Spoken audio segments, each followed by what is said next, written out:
నమస్తే శివ ఓం. నేను మీ doctor B V S S R Reddy. Welcome to my home lucky home vedic Mahavastu and mind money psychology.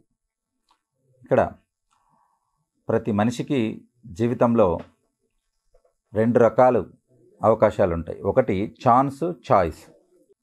ఒక మనిషి 10 సంవత్సరాల తర్వాత తను ఎలా ఉండాలి అన్నది ఈ రెండిట్లో దేనిని సెలెక్ట్ చేసుకుంటాడో అనే దాన్ని బట్టి ఉంటుంది. చాలామంది ఛాన్స్ని సెలెక్ట్ చేసుకుంటారు.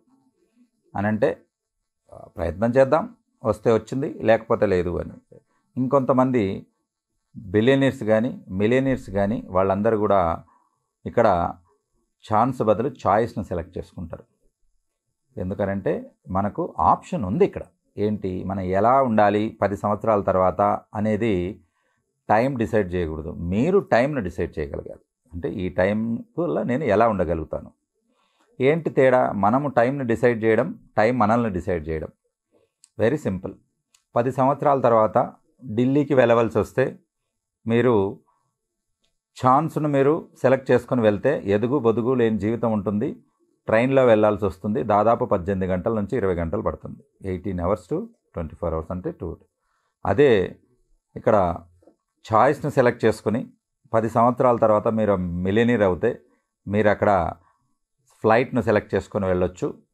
ఏదైతే ఈ 18 గంటలు పడుతుందో కేవలం 1 గంట 45 నిమిషాలు, మ్యాక్సిమం అంటే 2 అవర్స్లో మీరు చేరుకుంటారు ఢిల్లీకి. సో ఇప్పుడు చెప్పండి, టైంను మనము గెలుచుకున్నట్లే కాదా? డెఫినెట్గా గెలుచుకున్నట్లే. కాబట్టి 18 గంటల్లో 2 గంటలు రీచ్ అయితే 16 గంటలు మీకు చేతిలో మిగిలిపోతాయి. సో అందుకే ఎప్పుడు కూడా ఛాన్స్ బదులు చాయిస్ను సెలెక్ట్ చేసుకోవాలి.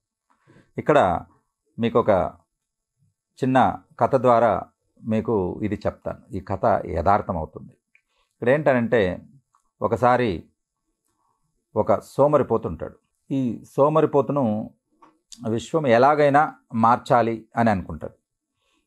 అనుకుని ఒకసారి ఏం చేస్తాడనంటే, ఆకలి ఎక్కువగా అవుతే సోమరిపోతు కదా, కష్టపడి సంపాదించేది తెలియదు కాబట్టి చిన్నగా ఒక తోటలోకి వెళ్ళి అక్కడ పండ్లు ఉంటే ఆ పండ్లు కోసుకొని తినడానికని వెళ్తాడు. 4 పళ్ళు కోసుకుంటాడు. ఒక 2 తినేసరికి తోటమాలి ఎంటబడతాడు, దొంగ దొంగ అని. అతను పళ్ళు వదిలేసి పారిపోవడం మొదలు పెడతాడు. ఆ తోటమాలి వెనక వెంటాడుతూ ఉంటే ఇతను పరిగెడుతూ అడవిలోకి వెళ్ళిపోతాడు. నాకు తెలియకుండానే చెట్టు అడవిలోకి వెళ్ళిపోతాడు. అని అంటే ఆయన గమనించే లోపల అడవి మధ్యలోకి వచ్చేసి ఉంటాడు. అప్పటికి చీకటి పడిపోయి ఉంటుంది. సో అప్పుడు అర్థమవుతుంది ఆయనకి, ఏంటి మనం ఇప్పుడు చిట్ట అడవిలోకి అని అంటే సెంటర్ ఆఫ్ ద ఫారెస్ట్లోకి వచ్చేసాము. మనకు వేరే చాయిస్ లేదు ఇంకా మళ్ళీ వెళ్ళడానికి. చీకటి పడిపోయింది. ఆ చీకటి పడ్డాక ఏమవుతుంది, అడవిలో క్రూర మృగాలు తిరుగుతాయి. కాబట్టి రిస్క్ అని చెప్పేసి చెట్టెక్కి కూర్చుంటాడు. ఎందుకు? తన ప్రాణాన్ని కాపాడుకోవడానికి. కాబట్టి అలా చెట్టెక్కి కూర్చున్న తర్వాత రాత్రంతా చూసుకుంటూ ఉంటాడు. అయితే ఆయన గమనిస్తూ ఉంటాడు. తెల్లవారంగానే అక్కడ ఒక గమనించింది ఏంటంటే, ఆయన చెట్టుకు దగ్గరలో ఒక ముసలి నక్క ఉంటుంది. అని అంటే ఒక ఏజ్ అయిపోయిన నక్క ఉంటుంది. దాన్ని చూసి జాలి పడుతూ ఉంటాడు. ఎందుకంటే అది ఎక్కడికి కదలలేదు. ఏదైనా అది జీవించి ఉండాలంటే దాని దగ్గరికి ఆహారాన్ని తెచ్చిస్తే తిని ఉండగలుగుతుంది తప్ప లేదు. సో అలా దాన్ని చూస్తూ ఉంటాడు. చెట్టు దిగుదాము, ఇంకా కిందికి వెళ్దామనే లోపల ఒక గాండ్రింపు వినబడుతుంది. ఏంటది? సింహం యొక్క గాండ్రింపు. పై ప్రాణాలు పైనే పోతాయి. వెంటనే మళ్ళీ చెట్టెక్కి పైన కూర్చుంటాడు. భయంగా చూస్తూ ఉంటాడు. సింహము వస్తుంది. తనను చంపడానికి తన కోసమే వచ్చిందని ఆయన అనుకుంటాడు. కానీ సింహం నోట్లో ఒక మాంసం ముద్ద ఉంటుంది, ఒక పీస్ అనేది ఉంటుంది. వచ్చి ఏం చేస్తుందని అంటే అది నక్క దగ్గర పడేసి వెళ్ళిపోతుంది. ఆశ్చర్యం అనిపిస్తుంది తనకి. ఏంటి ఇలా జరిగింది? కదలలేని నక్కకి తన కూర్చున్న చోటుకి ఆహారాన్ని ఇచ్చాడు దేవుడు. సో భగవంతుడు ప్రతి ఒక్కరి కోసం ఏదో ఒక మార్గాన్ని ఇస్తున్నాడు అనేది అర్థమైపోతుంది. సో రైట్, నాకు కూడా ఏదో ఒక మార్గాన్ని ఇస్తాడు దేవుడు అనేది ఇంకా గట్టిగా నమ్ముతాడు. నమ్మేసి ఇక ఎలాగైతే సింహము ఆ నక్కకి మాంసం ముద్ద ఇచ్చి దాని ఆకలి తీర్చింది, అలా నా కోసం కూడా ఎవరైనా ఇస్తారు అని చెప్పేసి కిందికి దిగి మళ్ళీ ప్రయాణం మొదలు పెడతాడు. ఇలా ప్రయాణం చేస్తూ పోతాడు. ఎవ్వరు ఏమీ ఇవ్వరు, ఏమీ దొరకదు. చాలా బాధపడుతూ వెళ్తాడు. ఒక ఎత్తైన కొండ ఉంటే అక్కడికి వెళ్ళి సొమ్మసిల్లి పడిపోతాడు. పడిపోగానే అక్కడ ఒక బౌద్ధ గురువు ఉంటాడు. ఆయన దగ్గరికి తీసుకొని ఆయనకు చర్యలు చేసి కొంచెం ఫుడ్ ఇచ్చి నీళ్లు దాపిచ్చేసి కూర్చోబెట్టాక ఆయన బోరని ఏడుస్తాడు.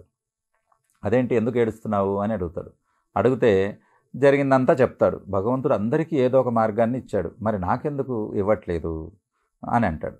అప్పుడు ఆయన అంటాడు అన్నట్టు, భగవంతుడు నీకు కూడా మార్గాన్ని ఇచ్చాడు, నువ్వే సరిగా ఆ మార్గాన్ని ఎంచుకోవట్లేదు అంటే అదేలాగా అంటాడు. అక్కడ సింహము మాంసం ముద్ద తెచ్చిచ్చింది నక్కకి. ఎందుకు? నక్క నడవలేని స్థితిలో ఉంది, వేటాడలేని స్థితిలో ఉంది కాబట్టి నువ్వు నక్కలాగా ఉండడానికి ప్రయత్నం చేస్తున్నావు. అంటే ఎవరో ఒకరు ఇస్తే చేతులు ఇలా పెట్టుకుని వాళ్ళ దగ్గర దేహి అని తీసుకోవడానికి రెడీగా ఉన్నావు. కానీ భగవంతుడు అలా లేదు, నేను సింహంలా ఉండాలని అనుకుంటున్నాడు అని చెప్తాడు. అంటే నువ్వే తెచ్చి వేరే వాళ్ళకి ఇవ్వాలి. ఇచ్చే చేయి పైన ఉంటుంది, తీసుకునే చేయి కింద ఉంటుంది. గమనించండి మీరు. కాబట్టి నువ్వు ఇంకొకరికి సహాయం చేసే స్థితిలో ఉండాలని భగవంతుడు అనుకుంటున్నాడు అని అంటాడు. ఇక్కడ చూసారా, తను ఛాన్స్ను సెలెక్ట్ చేసుకుంటే ఇక్కడ ఏంటి, యూనివర్సు చాయిస్ను సెలెక్ట్ చేసుకోమంటుంది. చాయిస్ ఏంటి? మనము సింహంలా ఉండాలి. అప్పుడు తనకు అర్థమవుతుంది, ఓహో మేము గురువుగారు చెప్పింది కరెక్టు, నేను చాలా తప్పు చేస్తున్నాను. ఇంతవరకు ఎప్పుడు కూడా ఎవరు నాకు ఇస్తారా, ఎవరు నాకు పెడతారా అని ఆలోచిస్తూ ఉన్నాను తప్ప నేనే ఇంకొకరికి ఇచ్చేంత స్థితిలో ఎందుకు లేను అని అంటే, గురువుగారు ఏం చెప్తారనంటే, నువ్వు సింహంలా ఉండడం అనేది దేవుడికి ఇష్టం. కాబట్టి ఆ విశ్వము, ఆ దేవుడు నిన్ను సింహంలా ఉండడానికే నీకు ఇది పాఠం నేర్పించబడింది. కాబట్టి నువ్వు ఇక్కడి నుంచైనా సోమరితనం వదిలేసి ఇంకొకరికి హెల్ప్ చేసే స్థాయికి ఎదగాలి అని చెప్పేసి పంపిస్తాడు. అప్పటి నుంచి ఆయనపై చక్కగా పని చేసుకుంటూ తనకు చుట్టూతో ఉన్న 10 మందికి మంచి హెల్ప్ చేసుకుంటూ తను ఎదుగుతూ ఉంటాడు అన్నట్టు. సో ఇక్కడ ఏంటంటే అందరూ కూడా ఛాన్స్ను సెలెక్ట్ చేసుకుంటున్నారు. గవర్నమెంట్ నాకు 1500 ఇస్తుందా, ఇంకొక పథకం నుంచి వస్తాయా, లేకపోతే ఇంకొకటి ఏదైనా ఉంటుందా, ఏమి ఇస్తారు, కూర్చొని తిందాము అని చెప్పేసి ఉంటుంటారు. అది ఛాన్స్ అవుతుంది. అదే ఛాయిస్ను మీరు సెలెక్ట్ చేసుకున్నారనుకోండి, మీరే గవర్నమెంట్ను మీరు డిక్టేట్ చేసే స్టేట్కి మీరు ఎదగలుగుతారు. అలా ఎదగాలని అంటే ఫస్ట్ సోమరితనాన్ని వదలాలి. సోమరితనాన్ని వదిలేసి ఒక గోల్ అనేది మీరు నిర్ణయించుకోవాలి. మీరు ఒక్కసారి గోల్ నిర్ణయించుకొని 10 మందికి వర్క్ ఇవ్వాలి అని ఎప్పుడైతే మీరు మైండ్లో ఫిక్స్ అవుతారో, విశ్వం దారులు మీకు తెరుచుకోవడం మొదలు పెడుతుంది. సో ప్రతి ఒక్కరు కూడా పుట్టుకతో ఒక టాలెంట్తో పుడతారు. ఇది నమ్మండి, ఇది యథార్థం అనంటే ఇది క్లియర్.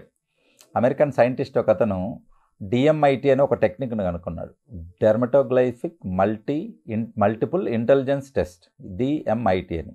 దీని ప్రకారం ఏంటంటే ఆయన కొన్ని లక్షల మీద ప్రయోగాలు చేస్తాడు. ఇది సైంటిఫిక్. ప్రయోగాలు చేసి వాళ్ళ ఫింగర్ ప్రింట్స్ తీసుకున్న తర్వాత ఆయన కనుక్కున్నది ఏంటంటే, ప్రతి మనిషికి ఏదో ఒక టాలెంట్తో పుడుతున్నాడు. ఒకరికి ఉన్న టాలెంట్ ఇంకొకరికి ఉండట్లేదు. అలాగా ఎవరో 1000లో 1-2 బుద్ధి మాంద్యత్యంలో పుడుతున్నారు తప్ప మిగతా 9992 మంది 90 మంది అందరూ మంచి ఆరోగ్యంగా ఉంటున్నారు, ప్లస్ మంచి టాలెంట్తో పుడుతున్నారు. మరి ఎందుకు వాళ్ళు లేయట్లేదంటే వాటిని బయటికి తీసే లక్ష్యం లేక, గోల్ లేక, వాళ్ళకు మోటివేషన్ లేక ఇలా తయారవుతున్నారు. So they are depending upon chance అని చెప్తున్నారు. సో ఇప్పుడు చాయిస్ని సెలెక్ట్ చేసుకోండి. మీరు ఎలా ఉండాలో మీ చేతిలో టైం ఉండాలి తప్ప టైం చేతిలో మీరు ఉండకూడదు. కాలం ఎలా, గాలి ఎలా పోతే అలా మీరు కొట్టుకుంటూ వెళ్తే ఇది కరెక్ట్ కాదన్నట్టు. సో టైంని మీరు చేతిలో పెట్టుకోవాలంటే ఏం చేయాలి? మీరు కంపల్సరిగా మీలో ఉన్న టాలెంట్ను గుర్తించాలి. గుర్తించి దానికి తగిన దారులు వెతకడానికి మెడిటేషన్ కూర్చోండి. భగవంతుడు తర్వాత విశ్వము దారులు తెచ్చిపెడుతుంది. మీతో పాటు ఒక కమ్యూనిటీ అని అంటే మీరు ఏ వర్క్ చేయాలనుకుంటున్నారో ఆ వర్గానికి సంబంధించిన మనుషులు ఆటోమేటిక్గా మీకు జత అవుతారు. ఇది మీరు అప్పుడు ఈ చాయిస్ ఏదైతే మీరు సెలెక్ట్ చేసుకున్నారో ఆ జర్నీ అనేది మీకు సఫాయిగా జరుగుతుంది. మీరు కంపల్సరీగా లక్ష్యాన్ని విజయం సాధిస్తారు.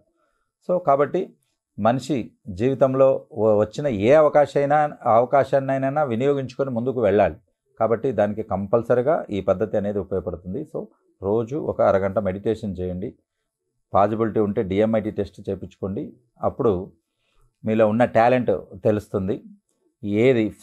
ఏ రకమైన టాలెంట్ అని అంటే ఇక్కడ పర్సనాలిటీని బట్టి వేరే ఉంటుంది. పర్సోనా అంటారు. పర్సోనా అని అంటే ఒకరికి అథ్లెటిక్స్లో బాగా ఇంట్రెస్ట్ ఉంటుంది, చదువు ఇంట్రెస్ట్ ఉండదు. ఇంకొకరికి అకాడమిక్స్ చదువులో బాగా ఇంట్రెస్ట్ ఉంటుంది. ఇంకొకరు స్కిల్స్ పెయింటింగ్ దాంట్లో ఉంటుంది. ఇంకొకరు ఇన్వెంటరీ ఏదైనా కొత్తది కనుక్కోవడంలో ఇంకొకరు ఉంటుంది. ఇంకొకరు వచ్చేసి సింగింగ్ బాగా చేయగలుగుతారు. ఇంకొకరు వచ్చేసి బయటకు చెప్పలేనివి అంటే ఆఫ్ స్టేజ్ మీద చేయగలుగుతారు. అలాగా ప్రతి మనిషిలో ఏదో ఒక రకమైన టాలెంట్ ఉంటుంది. దాన్ని బయటికి తీసేసి మీరు చాయిస్ని సెలెక్ట్ చేసుకుంటే 10 సంవత్సరాల తర్వాత మీరు అనుకున్న గోల్ను సాధించి మీరు ఒక 100 మందికి ఉపాధి చూపించే స్థితికి మీరు ఎదుగుతారని చెప్పడంలో ఎటువంటి సందేహం లేదు. ఇదే విషయంలో ఛాయిసా అనే విషయంలో మనకు డబ్బు సంపాదనలో కూడా డబ్బును అట్రాక్ట్ చేయడంలో కూడా మనము అప్లై చేయడానికి అవకాశం ఉంది. కాబట్టి ఇంకొకరి కంట్రోల్లోకి మీరు వెళ్ళిపోయినట్లయితే అది ఛాన్స్ కిందకి వెళ్తుంది. మీ కంట్రోల్లోకి ఇంకొకరు వచ్చినట్లయితే చాయిస్ కిందకి వస్తుంది. So the choice is yours అన్నట్టు. సో మనీని అట్రాక్ట్ చేయడానికి కూడా మనం ఇదే టెక్నిక్ను మనం ఉపయోగించగలుగుతాం. ఇంకొకరికి ఇవ్వగలిగే స్థితిలో ఉండాలని మనం విశ్వాన్ని కోరుకోవాలి. ఇంకొకరి నుంచి తీసుకునే స్థితిలో ఉండకూడదు. కాబట్టి మనం ఎప్పుడు విజువలైజ్ చేసినా మనమే కొంత వందల మందికి, వేల మందికి మనము ఉపాధి కల్పిస్తున్నట్టు, వాళ్ళకి మనము మన చేత్తో వాళ్ళకి జీతాలు ఇస్తున్నట్లు ఇవి మనము విజువలైజేషన్ చేసుకోవాలన్నమాట. ఈ వీడియో మీకు నచ్చినట్లయితే లైక్ చేయండి, షేర్ చేయండి, సబ్స్క్రైబ్ చేయండి. శివ ఓం.